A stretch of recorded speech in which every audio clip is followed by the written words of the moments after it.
네, 안녕하십니까. 이번 주 창세기 강의입니다. 음, 이번 주는 제 제가 주일날 설교한 내용을 다시 한번 좀 정리를 하면서 다시 좀 정리하는 시간을 다시 한번 가지도록 하겠습니다. 제가 지난 달이죠. 한 달 전에는 먼저 그 신에 대해서 우리가 한번 살펴봤습니다. 그렇죠? 그러니까 보편적인 신, 전 세계 인류가 신이라고 했을 때 그 공통적으로 가지고 있는 알고 있는 그 신의 속성에 대해서 그렇죠. 객관적으로 우리가 알아봤죠. 그래서 두 번째는 어제 이제 설교한 내용은 바로 인간은 무엇인가. 그렇죠. 인간에 대해서 우리가 이제 어제 나눴습니다. 그러니까 첫 번째는 신은 무엇인가, 즉 신론이라면은 두 번째는 인간론 이렇게 볼 수 있습니다. 그리고 마지막에는 이제 다음에 제가 설교할 기회가 있으면 그때는 이제 인간에게 있어서 선은 무엇인가에 대해서 함께 나누도록 하겠습니다. 그래서 이번 주는 인간론, 인간은 무엇인가에 대해서 함께 나눠보도록 하겠습니다. 그래서 지난 달에 제가 했던 거, 그 신의 속성에 대해서 다시 한번 살펴보면은, 뭐, 자세하게 설명은 드리진 않겠습니다. 다들 아마 아실 거예요. 모르시는 분들은 18주차 창세기 신은 무엇인가 이걸 다시 한번 꼭 보도록 제가 권면을 드리도록 하겠습니다. 그래서 불사의 능력, 초월적 존재, 초월적 능력, 시공을 초월, 완전 자유자, 무의식, 무의지, 무감지, 창조. 그래서 결국엔 이게 영이다. 그러니까 이 속성이 보편적인 신이라고 했을 때 신의 속성이라고 볼 수 있는 것이죠. 그렇죠? 그래서 이 신의 속성을 왜 알아야 되는지를 중요성을 제가 누누이 말씀을 드렸고 또 강조를 드렸습니다. 네, 그러면 이제는 인간에 대해서 한번 알아보도록 하겠습니다. 자, 우리가 성경에서 인간의 설계도는 그거잖아요. 창세기 1장 27절과 창세기 2장 7절로 볼 수 있는데 창세기 1장 27절 이걸 먼저 살펴보도록 하겠습니다. 그래서 인간의 설계도를 보면은 하나님이 자기 형상 곧 하나님의 형상대로 사람을 창조하시되 남자 여자를 창조하시고 그러니까 인간은 결국에는 무엇의 형상으로 창조되었어요? 하나님의 형상대로 창조되었다는 것이죠. 하나님의 형상대로 사람을 창조하셨다는 것은 자, 하나님의 형상, 하나님의 형상이라는 것은 보통 우리가 형상이라는 의미를 우리가 정의를 내릴 때 어떤 보이는 물질을 생각하는 경우가 많잖아요. 근데 형상을 실제적 존재라고 그냥 존재성으로 보시면 됩니다. 그래서 하나님의 형상하면 하나님의 실제적 존재성. 그게 뭐예요? 하나님의 속성이죠, 결국엔. 하나님의 영, 속성. 그래서 이 형상을 이 신의 속성으로 볼 수 있습니다. 그러니까 하나님의 형상은 곧 하나님의 속성인 거죠. 신의 속성. 그러니까 이 속성대로 사람을 창조하셨다는 게 바로 인간의 설계도입니다. 물론 하나님의 형상이라는 이 의미가 성경적으로 많은 의미를 부여할 수 있습니다. 하지만 가장 기초적이고 가장 기본적인 것은 이 하나님의 영적 속성대로 인간의 창조하셨다. 그러니까 인간도 하나님의 영적 속성대로 인간의 속성을 창조했다. 그렇게 볼 수 있다는 것이죠. 그래서 하나님의 속성대로 창조된 인간의 영을 보면은 자, 이게 저희가 정립한 신의 속성이잖아요. 그래서 이거를 율신 하나님이라고 부르죠. 우리는 성경에서 엘로힘이라고 부르는 그 신이 바로 이 속성인 것입니다. 그러니까 이 속성대로 하나님의 형상대로 인간의 영을 창조했다는 것이죠. 자, 그래서 바로 이렇게 창조된 모습을 우리는 볼 수 있습니다. 근데 중요한 것은 하나님의 형상대로 인간의 형상이 창조되었는데 완전히 같다라고는 표현을 하지는 못합니다. 왜냐하면은 하나님의 형상은 그러니까 하나님은 창조주 혹은 유일신 하나님으로서 속성인 거고 인간의 영은 피조물로서 인간의 영입니다. 그러니까 하나님의 속성대로 창조되어졌다는 뜻은 뭐냐면 하나님의 속성과 비슷하게 창조되었다라고 볼 수 있습니다. 그러면 다른 것들은 다 똑같아요. 네, 다른 건 다 똑같습니다. 그런데 뭐가 달라요? 이 창조의 능력이 바로 창의력으로 바뀐다는 것이죠. 창조는 유일신 하나님의 속성입니다. 피조물 영의 속성은 아니에요. 피조물 영의 속성은 창조를 할 수가 없는 거죠. 그렇죠?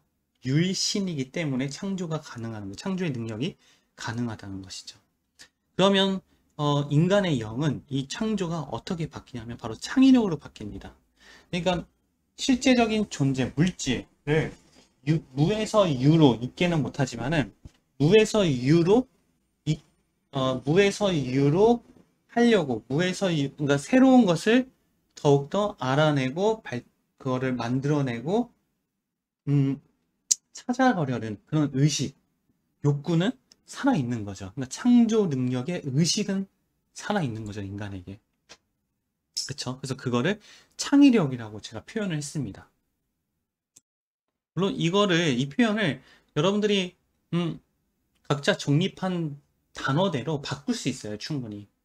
근데 저는 창조의 능력을 인간에게서는 창의력으로 저는 이제 표현을 했습니다. 그러니까 이 속성이 뭐냐면 창조가 뭐예요? 무에서 유, 즉 새로운 것을 만들어낸 거잖아요. 그러니까 새로운 것을 알아내고 새로운 것을 만들어내고 새로운 것을 갖고 싶어하고 그러니까 새로운 것의 욕구라고 볼 수 있으면 보면 됩니다. 자, 그리고 궁극적인 하나님의 형상의 모습은 바로 하나님의 영과 인간의 영이 함께한 모습인 거죠. 그렇죠? 그래서 이게 바로 하나님의 형상대로 창조된 인간의 영의 본질적인 모습이라고 볼 수 있습니다. 그렇죠? 그래서 이 지금 나와 있는 이 인간의 영의 모든 속성은 결국에는 무엇을 지금 다 목적으로 보고 있냐면 어떤 방향으로 보고 있냐면 이 하나님이에요, 하나님. 그러니까 이 속성은 다 하나님을 따라가려고 이 속성은 다 하나님을 닮기 위해서 이 속성은 이 하나님을 원하는 속성입니다. 그래서 인간의 초월적 존재도 결국 하나님의 초월적 존재, 그 인간의 초월적 능력도 결국 하나님의 초월적 능력을 또 인간의 영이 시공을 초월하는 것 하나님의 그 시공 초월 완전 자유다도 하나님의 통한 완전 자유를 느끼고 싶어하는 것이죠. 그렇죠? 무엇이 이건 시각의 문제죠. 그러니까 하나님의 시각을 갖기 원하는 창의력도 결국엔 하나님 자체를 소유하고 싶은 그러니까 하나님 자체를 닮아가고 하나님 자체 상상하고 싶은 그 욕구. 그러니까 이거를 하나로 얘기하면 하나님을 갖고 싶어하는 하나님이 되고 싶어하는 속성이다라고 볼 수 있는 것이죠. 이게 바로 하나님이 원하시는 인간의 영의 궁극적인 모습이라는 것입니다. 그래서 뭐 조금 이따 더 말씀을 드리겠지만은 우리가 요즘에 계속 말씀을 나누고 있는 실체적 믿음의 이제 궁극적인 하나님께서 원하시는 실체적 믿음이 뭐냐면 인간의 영과 하나님의 영이 관계를 맺는 거잖아요. 바로 이 모습입니다. 이 모습을 하나님께서 우리 인간에게 원하시는 모습이고 심령의 상태이며 실체적 믿음이라는 것이죠. 이 인간의 영 자체만으로도 보면은 완전한 인간의 모습은 아니죠. 지금 우리의 인간을 보면은 육이 있잖아요. 육. 그렇죠? 인간의 영은 분명히 그러니까 인간의 영이 우리의 주체이지만은 우리 보면은 지금 육이 지금 갖고 있죠. 그러니까 이 완전한 인간의 모습은 바로 이 모습인 거죠. 육 안에 인간의 영이 내재되어 있는 모습. 그래서 저는 이거를 이분법적 인간이라고 봤습니다. 바로 육과 영적인 인간이다. 하지만 육과 영만 되어 있는 게 아니라 육을 또 나눌 수 있습니다. 육과 혼으로. 그래서 데살로니가 전서 5장 23절에 보면은 인간은 영과 혼과 몸으로 구성되어 있다고 했습니다. 그래서 육, 혼, 영으로 이 세 개로 나눠진 그것이 바로 인간의 지금 현재 우리의 모습이다 라고 볼 수 있는 것이죠. 지금 보면은 하나님과 인간의 영이 함께 있죠. 그러니까 우리 안에 지금 하나님이 내재되어 있는 이 상태인 것입니다. 이 상태가 바로 창세기 2장 7절의 생명의 모습이며 아담과 하와가 선악과를 따먹기 전, 즉 하나님을 떠나기 전 그 심령의 상태라는 것이죠. 그래서 궁극적으로 지금 이 상태의 우리 인간에게 하나님이 원하시는 모습은 바로 이 모습인 거죠.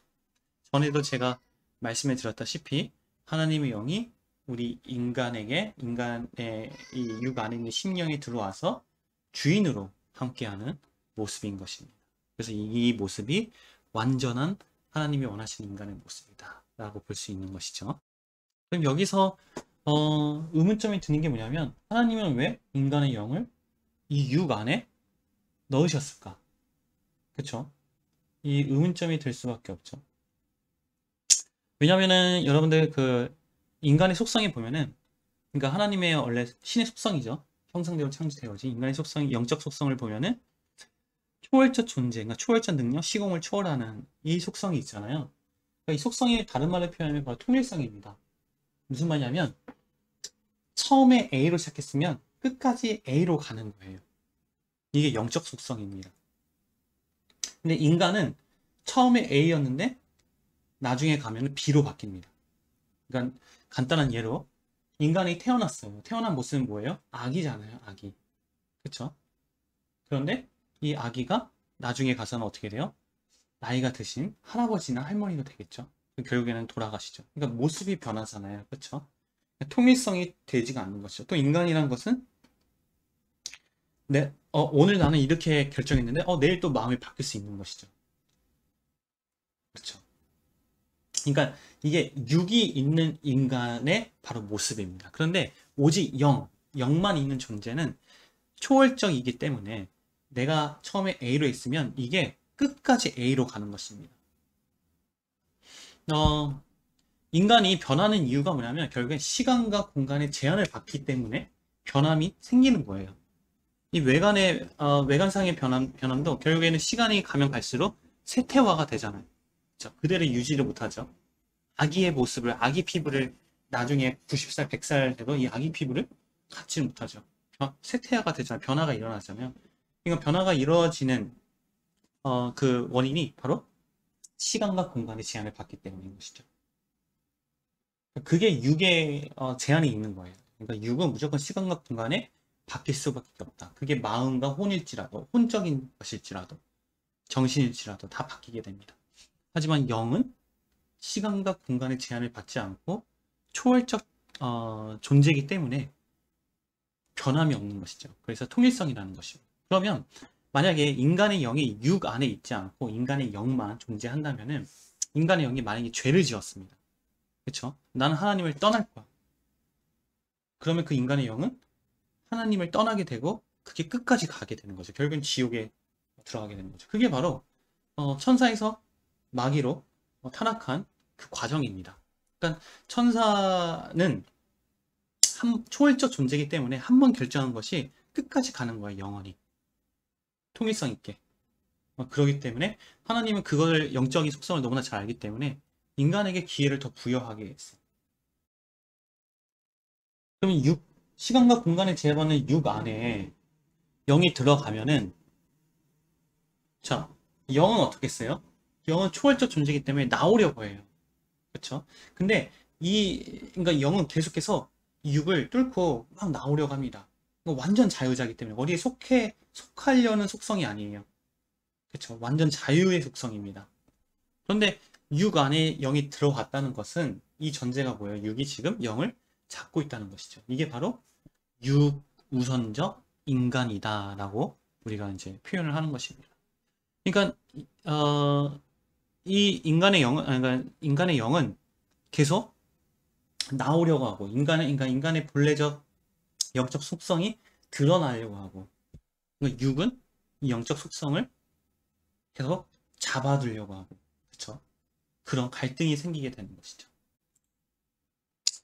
하지만 우리 인간은 하나님을 떠나게 됩니다. 우리가 너무나 잘 알다시피 창세기 3장 6절에 보면은 이제 선악과를 먹음으로써, 그러니까 하나님을 떠남으로써 선악과를 먹게 되고, 그렇죠?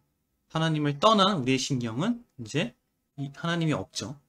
인간의 속성은 남아있는데 하나님이 없는 모습. 근데 이 자리에 누가 차지해요? 바로 사탄이 차지하게 되는 것이죠. 그래서 하나님을 떠난 인간, 사탄이 주인된 인간의 영의 모습이라는 것입니다. 그래서 지금의 하나님을 믿지 않는 우리 인간의 모습은 바로 이러한 모습인 거죠. 그러니까 지금 육으로만 되어 있지만 육, 혼, 영으로 되어 있는 이 3분법, 그러니까 이분법적 인간의 모습이 바로 우리의 모습이라는 것입니다. 그럼 사탄이 우리 인간을 지배하면서 어떻게 우리 인간의 영을, 그러니까 우리 인간을 어떻게 유혹하고 어떻게 역사를 하는지 그 사탄의 전략을 좀 자세하게 다시 한번 살펴보도록 하겠습니다. 자, 보시면 많이 어지럽죠? 그쵸? 복잡하죠? 자, 간단합니다. 잘 보시기 바랍니다. 이게 바로 하나님의 형상대로 창조되어진 인간의 본래적 영적 속성이에요. 그러니까 뭐 지금 글씨가 잘 안 보이더라도 이거랑 똑같아요. 이 속성이랑. 네, 이렇게 보시면 되겠습니다. 그럼 이건 불사의 그러니까 여기서부터 보면은 초월적 존재잖아요. 그렇죠? 그러니까 초월적 존재는 육이 생김으로써 이 사탄은 그러니까 육이 생김으로써 육적 속성이 있음으로써 제한적 존재로 바뀌어 버리는 거죠. 사탄은 이 육적 속성을 이용해서 영적 속성을 유혹을 하는 거예요. 그래서 초월적 존재, 그러니까 인간의 원래 영적 존재 속성에서 초월적 존재의 속성은 뭐냐면, 그러니까 하늘나라, 이 세상에 머무르는 것이 아니라 하나님의 나라를 계속해서 지향하고 하나님의 나라에 관심이 있는, 그러니까 초월적 세계에 관심이 있는 그런 원래 인간의 모습입니다. 그런데 이런 육적인 제한적 존재 속성을 이용해서 영을 이 세상에 머무는 존재로 만들어버리는 거예요, 인간을. 그러니까 아예 천국이나 초월적 세계에 관심이 없게끔 만들어버리는 거죠. 그렇죠? 두 번째는 초월적 능력이죠. 근데 육이 생김으로써 제한적 능력이 바뀌어버리는 거죠. 그러니까 육적 능력으로. 그렇죠? 그래서 사탄은 이거를 이용해서 육적 속성을 이용해서 인간의 영을 어떻게 유혹하냐면 환경에 눌리도록. 그러니까 인간에게 고난과 정반대인 너무나 좋은 기쁜 일일지라도 어쨌든 인간의 영이 이 환경 자체에 눌리도록 그렇게 유혹을 합니다. 고난이 오면은 고난이 너무 힘들어서 매일매일 고난 속에서 살아가는 그 눌리는, 그쵸? 그 심령? 아니면 너무나 기분이 좋아. 그러니까 환경에 계속 휘둘리게 되는 거죠. 환경이 좋으면 또 좋아지고, 환경이 나쁘면 나빠지고, 휘둘릴 수밖에 없는 그런 인간의, 인간의 모습. 그러니까 사탄은 이걸 이용해서 환경에 눌리도록 하는 거죠. 그러니까 원래 초월적 능력이라는 것은 결국에는 이 환경에 눌리지 않고 이 환경에 휘둘리지 않는, 초월할 수 있는 원래는 그런 능력인데 이게 육적 능력으로 바뀌게 되면서 사탄은 이걸 이용해서 아예 영적 눌림으로 그렇게 변질시키게 유혹을 하는 것입니다. 자, 세 번째는 원래는 인간의 영은 시공을 초월하는, 그쵸, 속성을 가지고 있죠. 근데 육이 생김으로써 시공에 제한을 받게 되는 것이죠. 그러니까 시공의 제한을 받는다는 것은 결국엔 이 현재 세상의 제한을 받는다는 것이에요. 그럼 어떻게 해요? 마귀는 이걸 이용해서 이 사람이 현재에 만족하게, 그러니까 시공을 초월한다는 것은 어떻게 보면 이걸 다른 표현하면 계속해서 발전해 나가려는 속성을 가지고 있다는 것입니다. 시공을 초월한다는 것은. 그러니까 시공을 초월한다는 것은 이 현재 세상에, 이 세상을 초월한다는 것이죠. 그렇죠? 원래 그런 속성을 가지고 있는데 계속해서 발전해 나가는 것이죠. 그런데 마귀는 이 시공의 제한을 받는 속성을 이용해서 인간이 지금 현재 나의 모습에 만족하도록 그렇게 사탄은 우리에게 유혹을 하고 있는 것입니다. 그러면 인간은 발전은 안 하더라도 만족을 하면 유지라도 해야 되는데 인간이란 자체는 유지가 안 됩니다. 쇠퇴화가 될 수밖에 없어요. 왜냐하면 아까 얘기한 것처럼 시간과 공간의 제한을 받는다는 것은 변함이 있다는 것이잖아요. 변함. 근데 그 변함이 발전되는 변함이 아니에요. 더욱더 쇠퇴화가 되는 변함이죠. 그게 가시적으로 보여지는 게 그 아이가 결국에는 죽어버리는 거, 사람이 죽는 거, 나이가 들어서. 그 물질이 결국에는 시간이 지나면은 녹이 들고 결국에는 막 부패가 돼서 없어지는 거. 다 쇠퇴화가 될 수밖에 없습니다. 육이라는 것은. 그러니까 마귀는 그걸 알기 때문에 이거를 육적 쇠퇴화뿐만 아니라 같이 영적 쇠퇴화를 일으키게 되는 것이죠. 그게 바로 사탄의 전략입니다. 그러면 이제 네 번째는 원래는 완전 자유자잖아요. 하나님이 함께함으로써 하나님이 가지고 있는 자유를 인간도 누릴 수 있는 자유. 자유라고 하면 우리가 이제 알 수 있는 안식이, 그렇죠? 그러니까 하나님이 함께함으로써 누릴 수 있는 하나님의 안식일을 우리는 누릴 수 있는데, 이제는 하나님이 떠나가고 육이 있고 그 물질적, 그러니까 육적 속성으로 완전 제한자가 되는 거죠. 완전 자유자에서 완전 제한자로 바뀌게 되죠. 그러면 사탄은 이걸 이용해서 세상의 노예자로 이제 바뀌게 우리를 유혹을 합니다. 변질시킵니다. 세상이라는 것은, 세상의 구성은 뭐 여러 가지 있지만 물질, 쾌락, 고난, 감정 여러 가지 있을 수 있잖아요. 그렇죠? 그러니까 이런 것들의 노예가 돼버리는 것이죠. 물질만 추구하고 쾌락만 추구하고 쾌락을 기준으로 살고 고난에 아까 얘기한 것처럼 환경에 눌리고 또 내 감정대로만 살아가는, 그렇죠? 그런 사람들을 결국엔 노예자라고 볼 수 있잖아요.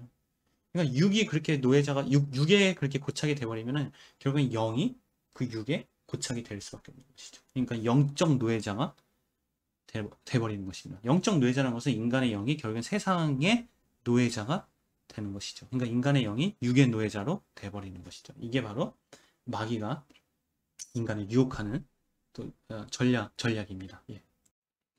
그 다음은 무의식, 무의지, 무감지잖아요. 그러니까 영이라는 것은 오감에 인지할 수 없는, 오감으로 알 수 없는 존재. 그러니까 영이라는 것은 결국에는 뭘로만 본다? 영적 시각으로 본다. 그게 중심 시각이죠. 그게 하나님의 시각이라고 했잖아요. 그렇죠? 근데 결국에는 육이 생김으로써 이 육은 유의식, 그러니까 오감으로 알 수 있는 존재가 돼버리는 거예요. 그 말인즉슨 육은 오감만으로 볼 수밖에 없는, 오감으로 그러니까 육만 볼 수 있는, 그냥 가시적인 것밖에 못 보는 그런 시각을 가지게 되는 거죠. 다시 얘기해서 중심 시각에서 외모 시각으로 바뀌어지는 것이고, 원인론적 시각에서 결과만 바라보고 판단하는 결과론적 시각으로 바뀌어지게 되는 것입니다. 그러니까 육의 기준, 결과론. 그래서 마귀는 이 시각을 이용해서, 이 외모 시각을 이용해서 굉장히 사람을 거의 이 시각의 문제라고 보시면 됩니다. 창세기 3장 7절에 보면은 선악과를 따먹기 전에는 창세기 2장 28절인가 27절인가요? 땅 먹기 전에는 벗은 몸이 보이지 않는 시각이었습니다. 그러니까 시각의 중심에만 가 있던 시각이죠. 근데 선악과를 따먹고 난 이후에 가장 먼저 드러난 게 뭐냐면 바로 시각이죠. 눈이 밝아져서 벗은 몸이 보여지는, 즉 중심 시각에서 외모 시각으로 바뀌어지는. 사무엘서 16장 7절에서는 사람의 외모를 바라보거니와 나 여호와는 중심을 바라보신다. 그쵸? 그러니까 사람의 시각과 이 하나님의 시각이 완전히 바뀌어지는 것이죠. 지금. 그러니까 여기서는 하나님의 시각이었는데 육으로 인해서 외모 시각이 되고, 사탄은 이걸 이용해서 절대 영적 시각을 가지지 못하게 하는 그런 사탄의 전략을 볼 수 있습니다. 그래서 가장 대표적인, 성경에서 보면 대표적인 사건이 원죄의 사건이죠. 예. 과연 선악과를 따먹어서 하나님을 떠난 것이냐, 아니면 하나님을 떠났기 때문에 선악과를 따먹은 것이냐. 그러니까 결과론적 시각으로 보면은 선악과를 따먹었기 때문에 죄를 지은 것이죠. 결과론적 시각으로 보면은, 외모 시각으로 보면. 근데 그 안에 이면에 숨겨져 있는 중심 시각으로 보게 되면은 하나님을 떠났기 때문에 선악과를 따먹은 것이죠. 그래서 원죄는 하나님을 떠난 죄지 선악과를 먹은 죄가 아닌 것입니다. 선악과를 먹은 것은 내 중심에서 이미 하나님을 떠난, 그것이 가시적으로 드러난 모습일 뿐인 것이죠. 그렇죠? 그러니까 이게 바로 중심 시각과 그 외모 시각의 가장 차이라고 볼 수 있습니다. 지금 세상에서 이제 보여지는 것들 중에 이 외모 시각, 즉 결과론적 시각으로 만들어진 우리가 알고 있는 결과들, 산물이라고 하죠. 그런 것이 대표적으로 두 가지가 있습니다. 하나는 진화론적 시각이에요. 진화론과 창조론. 또 하나는 뉴턴의 시각입니다. 한번 살펴볼게요. 자, 사과나무가 있잖아요. 그렇죠? 사과나무가 있는데 사과가 떨어졌어요. 근데 당시에 많은 사람들은 이 사과를 주스러 왔습니다. 왜냐면 사과가 떨어졌기 때문에 사과가 떨어진 사과를 본 거죠. 그런데 이 중에서 딱 한 사람은 떨어진 사과를 봤지만은 떨어진 사과에 초점을 둔 것이 아니라 이 떨어진 사과가 왜 떨어졌는지 그 원인에 관심이 있었던 것이죠. 결과에 관심이 있는 것이 아니라 떨어진 사과의 원인에 관심이 있었던, 그러니까 중심 시각이라고 볼 수 있죠. 그 사람이 바로 아이작 뉴턴인 것이죠. 그러니까 결과만 바라보고 온 사람은 사과를 얻을 수 있습니다. 그런데 원인을 바라본 사람은 중력을 얻을 수 있다는 것이죠. 그러니까 세상적인 법칙에서도 결과론적 시각과 원인론적 시각이 굉장히 중요하다는 것이죠. 사람의 차이로 봤을 때는. 하지만은 아이작 뉴턴도 결국에는 성경적으로 봤을 때는 진짜 원인론적 시각이 아니죠. 진짜 중심의 시각이 아닌 것이죠. 왜냐하면 중력은 발견했지만 중력의 원인은 밝혀내지 못했다는 것이죠. 하나님은 못 만났잖아요. 모르겠습니다. 하나님을 만났는지 안 만났는지 내가 모르겠지만 적어도 우리가 알고 있는 그런 상식에서는 뉴턴은 중력을 발견했지만은 중력이 어디서 났는지 하나님을 발견하지는 못했다는 것이죠. 그렇죠? 그럼 이제 결과론적 시각에서 또 말하면 진화론과 창조론. 보통 우리가 진화론, 창조론의 논쟁을 보면은 근본적인 논쟁을 많이 합니다. 그러니까 가장 기초적이고 가장 첫 출발이라는 거. 그러니까 첫 출발점을 어디서 잡냐면 이 지구의 기원에서 잡는 경우가 거의 다예요. 일반적으로. 그러니까 진화론자들도 지구의 기원, 그리고 창조론자들도 지구의 기원. 그러니까 이 처음 이 부분에서 이제 논쟁이 일어나는 것이죠. 그러니까 진화론자들은 대표적으로 빅뱅, 그리고 창조론자들은 하나님이 이 지구를 창조했다. 그래서 지구의 기원에 대해서 이제 그러니까 첫 출발이기 때문에 근본적인 논쟁을 이제 하게 하잖아요. 근데 여러분 잘 생각해 볼 게 뭐냐면 찰스 다윈이 진화론을 주장할 때 1858년, 59년에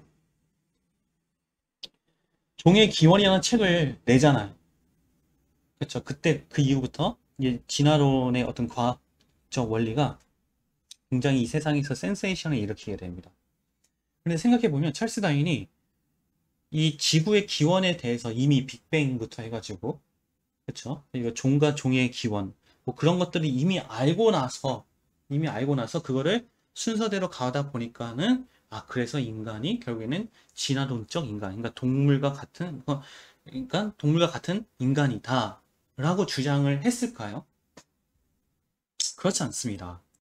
찰스 다윈이 진화론에 대해서 지구의 기원의 빅뱅 이런 가설들을 주장할 수 있었던 이유가 뭐냐면 어디서 출발한 거냐면 지구의 기원에서 출발한 게 아니라 인간에서, 그러니까 다시 거꾸로 돌아가서 인간에서 출발한 거예요. 이게 무슨 말이냐면 자, 그 다음 보겠습니다. 자, 이 건호가 있죠. 건호가 있습니다. 그러니까 찰스 다윈은 이 건호를 일분법적 인간으로 본 거예요. 그러니까 육만 있는 인간으로.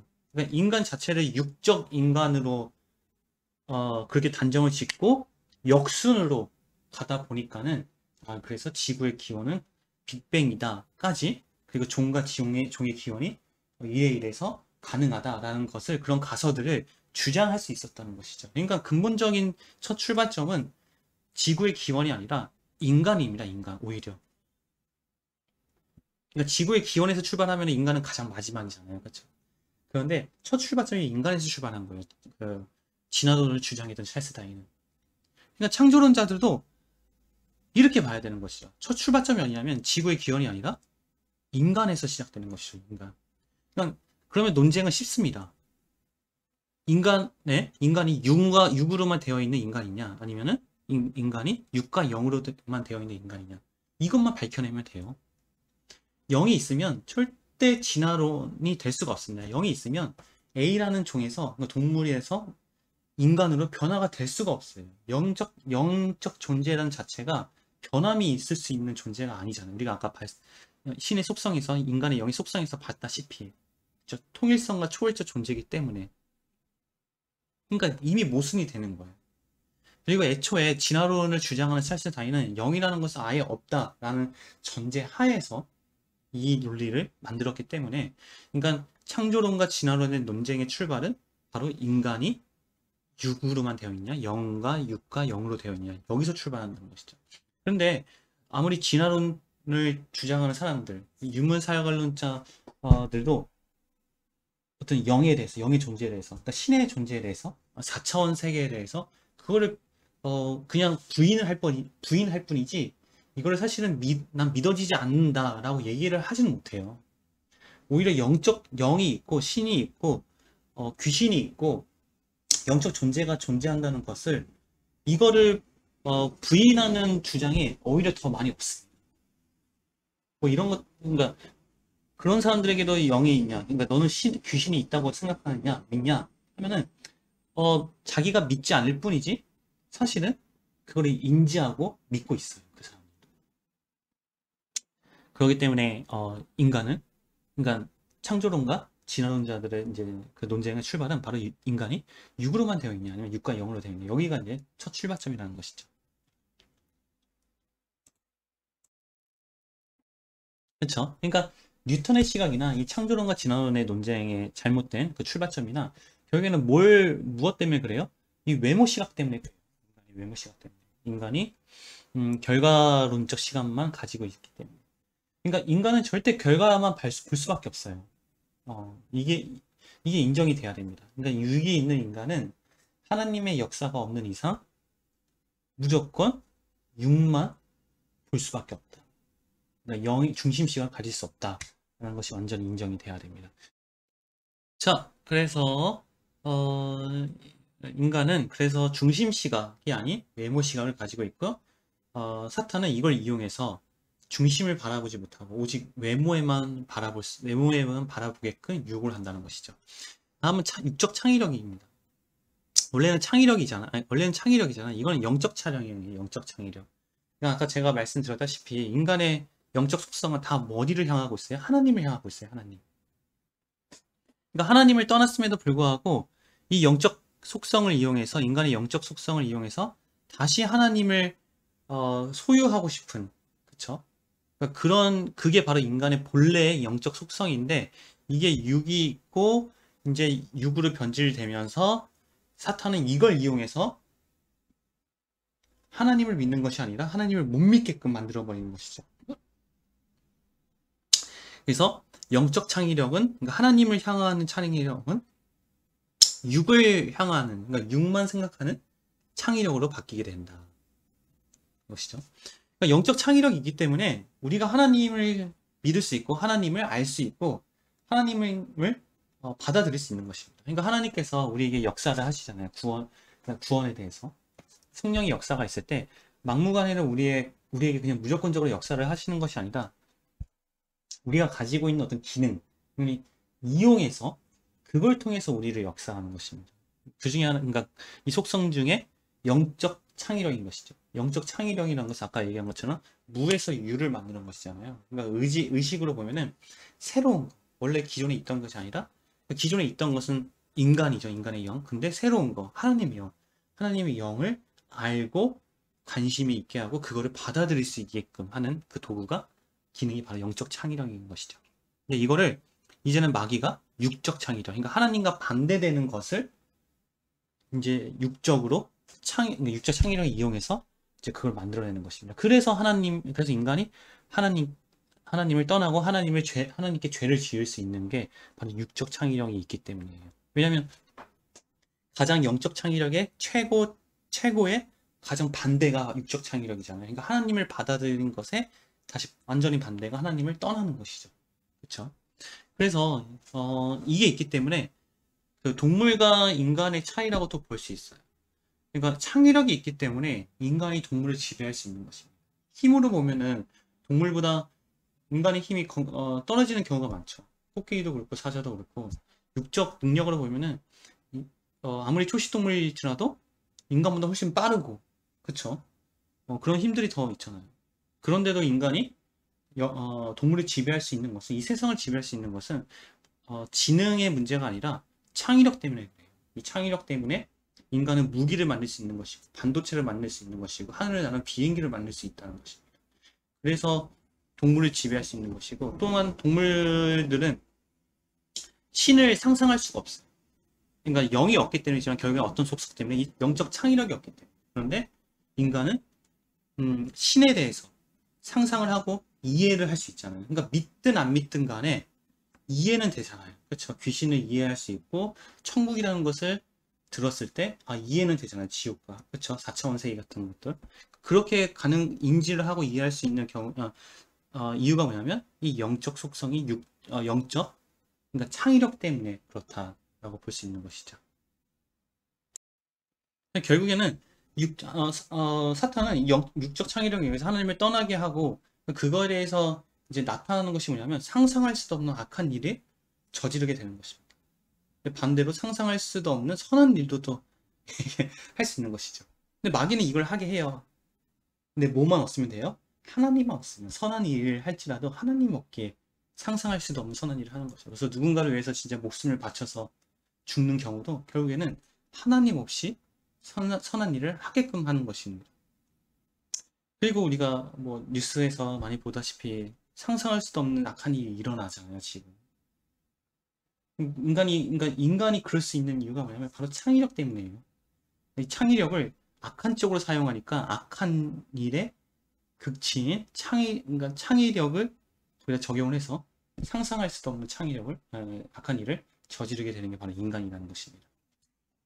또 이걸 어떻게 표현하고 싶냐면은 영적 창의력은 곧 욕심이에요, 욕심. 선한 욕심.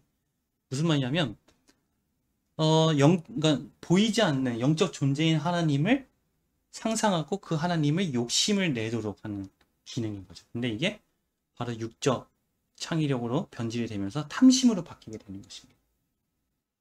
그래서 골로새서 3장 8절인가요? 거기 보면은 탐심은 곧 우상숭배라고 성경에 기록되어 있는데, 그러니까 대표적으로 탐심에 의해서 나타나는 현상이 그러니까 보이지 않는 하나님을 보이는 하나님으로 만들어버리는, 그게 우상인 것이죠. 그렇죠? 그게 바로 하나님을 욕심을 내라는 것을, 그거를 인간의 시각, 그러니까 육으로 인해서 변질이 되면서 탐심으로 바뀌게 되면서 그걸 보이는 하나님으로 만들어버리는, 그렇죠? 그런 원리로 되는 것입니다. 그 마지막은 결국에는 영적 사망이 일어나게 되는 거죠. 여기는 불사의 능력이잖아요. 영생의 능력.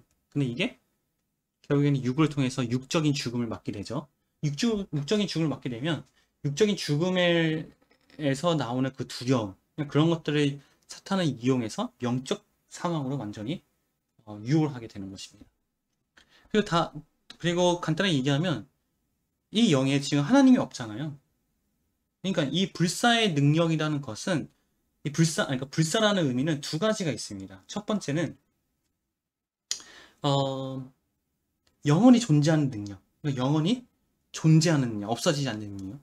또 하나는 지옥과 천국 중에 천국의 능력이라는 것이죠. 그러니까 그러니까 신은 이 두 가지 능력을 다 가지고 있는 거예요. 그러니까 더 궁극적인 불사의 능력은 결국엔 그거죠. 천국의 능력인 거죠. 지옥의 능력이 아니라. 그러니까 천국의 능력을 가진 유일신 하나님이 없기 때문에 아무리 영적인 존재라 할지라도 천국의 능력이 없으면 바로 지옥으로 가는 지옥의 죽음을 맞이하게 되는 것입니다. 그러니까 인간의 능력도 마귀도 존재성으로 보면 영원히 존재하잖아요. 그렇죠? 그러니까 첫 번째 죽음은 피하게 되죠. 그렇죠? 그러니까 존재의 능력으로 보면 불사의 능력을 가지고 있습니다. 그런데 두 번째 능력이죠. 지옥을 면할 수 있는 능력, 천국에 갈 수 있는 능력은 없는 것이죠. 그거는 유일신 하나님만 가지고 있는 능력이죠. 근데 그런 하나님과 함께하지 않는 영은 지옥에 가게 되는 것이죠. 그래서 요한계시록 12장인가요? 거기 보면은 그러니까 사람이 죽고 나서 이제 본물의 음부에 이제 들어가게 되는데 그게 지옥이라는 것이죠. 그러니까 그거를 두 번째 죽음이라고 이제 표현했습니다. 그렇죠? 그러니까 그 두 번째 죽음을 면할 수 있는 능력이 바로 불사의 능력이고 천국의 능력이며, 그게 바로 그 능력 자체가 신이라는 것입니다. 그러니까 그 신이 없기 때문에 이 영은 영적 사망을 당하게 되는 것입니다. 그러니까 마귀는 이걸 이용해서 결국에는 이 모든 것들을 이용해서 결국에는 요거 하나 이루려고 하는 겁니다. 영적 사망에 빠뜨리기 위해 유혹을 하는 것이죠. 이게 사탄의 전략입니다. 그래서 하나님의 궁극적인 목적은 우리를 그러니까 천국으로 영생이죠, 영생. 영적 생명이죠. 근데 사탄의 궁극적인 목적은 영적 사망이라는 것입니다. 이게 바로 사탄의 궁극적인 목적이고, 결국에는 이런 것들을 하나로 묶으면 이거예요. 바로 육적 고착에 빠뜨리는 것입니다. 그러니까 인간의 영은, 본래 영은 고착이라는 의미로 이제 보면은 하나님 형상대로 창조되어진 인간의 본래의 영적 속성은 하나님께 고착을 되도록 된 거죠. 그렇죠? 그러니까 그러니까 하나님께 고착이 되도록 하나님은 그렇게 창조하셨는데, 사탄은 이거를 육의 고착이 되도록, 그러니까 영에 관심이 없고 하나님의 관심이 없고 오직 육의 고착이 되도록 만드는 것이 바로 사탄의 전략이라는 것입니다.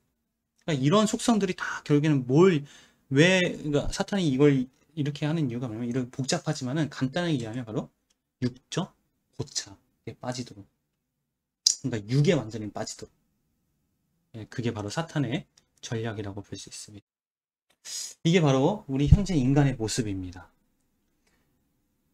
하나님을 믿지 않는 심령의 모습이 바로 사탄이 지배하고 있는 모습이고, 그리고 하나님이 이 안에 있는 심령의 상태일지라도 하나님을 우리가 집중하지 않으면 이 사탄은 얼마든지 우리를 지배한다는 것이죠. 이 육을 가지고, 아까 보여드린 그 육적 속성을 가지고, 그렇죠? 바로 이게 인간의 모습이고 인간론이며 인간의 구성의 모습이기도 합니다. 자, 오늘 여기까지 인간에 대해서 우리가 한번 나눠봤고, 또한 인간이라는 것은, 그러니까 결국에는 하나님이 없는 인간은 사탄의 지배하에 있는 인간의 모습이라고 볼 수 있습니다. 그래서 지금 사탄이 지배하고 있는 인간의 모습, 그리고 사탄의 전략까지 한번 살펴봤습니다. 그래서 다음 주에는, 다음 주가 아니라 이제 다음에 설교할 기회가 있으면, 그때는 인간에게 있어서 선은 무엇인가에 대해서 함께 이제 나눠보도록 하겠습니다. 네, 그러면 사실 조금 복잡해서 좀 어려울 수도 있어요. 인간론에 대해서.